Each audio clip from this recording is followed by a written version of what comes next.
ورحمة الله وبركاته. أعزائي طلبة وطالبات الصف الرابع، النهاردة هنحل مع بعض تدريبات سلاح التلميذ مادة دراسات صفحة 198 199. يا ريت تدعمونا بلايك واشتراك في القناة حتى يصلكم كل جديد من حل التدريبات والواجبات والمراجعات. هنقولهم النهاردة. معانا محافظة السويس.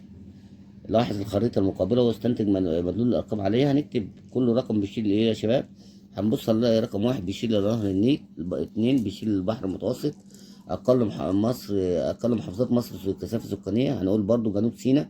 خلي بالكم السؤال ده بيتكرر كتير يا شباب، اللي هو محافظة جنوب سيناء، وأعلى كثافة هي القاهرة. بيتكرر. واحد تشتهر بعيد حصاد التمور والزيتون. سيوة. محافظة بها منطقة وادي الحيتان هنقول الفيوم. اكتب سبب وحيد لأهمية منصب الملك اللي هو بين فصول الفرعون في مصر القديمة. إدارة شؤون البلاد وعقد المعاهدات وإصدار القوانين.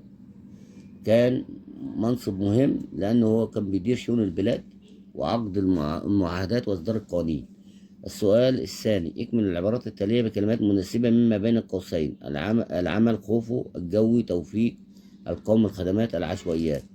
هيبقى السؤال الأول بيقول لك التعداد السكاني له أهمية في تحديد الخدمات التي يحتاجها السكان في المستقبل.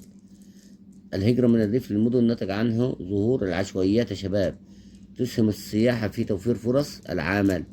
الدخل الذي تحققه الأنشطة الاقتصادية في مصر يطلق عليه الدخل القومي يا شباب، سواء سياحي زراعي، كله دخل مصر اسمه دخل قومي. أقدم أثر مصنوع من الخشب هو مركب الملك خوفو. من أسرع وسائل النقل هو الجوي. كده يا شباب نكونوا حلينا الصفحة الأولانية اللي هي 198. يا ريت تدعمونا باللايك والاشتراك في القناة حتى يصلكم كل جديد من حل التدريبات والواجبات. اكتب المصطلح التي تشير إليه العبارة. ما معنى العبارة دي يا شباب؟ وسيلة مواصلات غير مكلفة وصديقة للبيئة واستخدامها يخفف الزحام. الدراجة الهوائية. السؤال الثالث اللي هو اكتب صح أو خطأ أمام العبارات الآتية. محافظتك من المناطق التي ينتشر فيها إنشاد السيرة الهلالية وعزف الربابة. خطأ. استخدام المصريين القدماء الكتابة الغروفية في تسجيل أخبارهم وإنجازاتهم. صح. تعد الحكومة جزء من السلطة التنفيذية. صح. عند زيارتك لمعرض الكتاب الدولي فأنت تقوم بسياحة علاجية. خطأ، لأن هي سياحة ثقافية. منطق المفروض تبقى سياحة مؤتمرات ومعارض الشباب العلاجية اللي أنا بروح أتعالج فيها. منطقة القاهرة التاريخية من أهم وأكبر المدن التراثية في العالم. صح. ماذا يحدث إذا استطاعت مصر القضاء على مشكلة الأمية؟ إيه اللي هيحصل يا شباب؟ هيقل انتشار الجهل والخرافات بين الناس، ولم ينتشر البطالة والفقر. الفقر هيقل، يبقى يقل البطالة والفقر، وهيقل انتشار الجهل والخرافات بين الناس. السؤال الرابع، اختر الإجابة الصحيحة مما بين القوسين. 1 يقع سيد دير سانت كاترين في محافظة جنوب سيناء. 2 الشخص الذي يعاني من بعض الأمراض الجلدية يمكنه زيارة 1 سيوة يا شباب، هتبقى سياحة علاجية.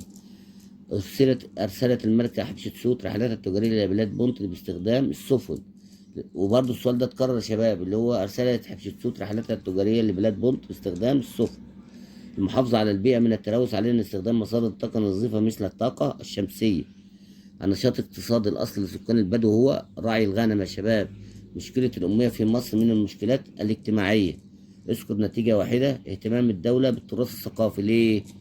استرجعت الصورة التاريخية للتراث الثقافي في مثل مشروع تطوير منطقة الأهرامات وحولت المنطقة لمتحف مفتوح. صفحة 198 و 199 اللي هو امتحان محافظة السويس. يا ريت تدعمونا باللايك والاشتراك في القناة حتى يصلكم كل جديد من حل التدريبات والواجبات والمراجعات. وأقول لكم مع السلامة والتوفيق إن شاء الله.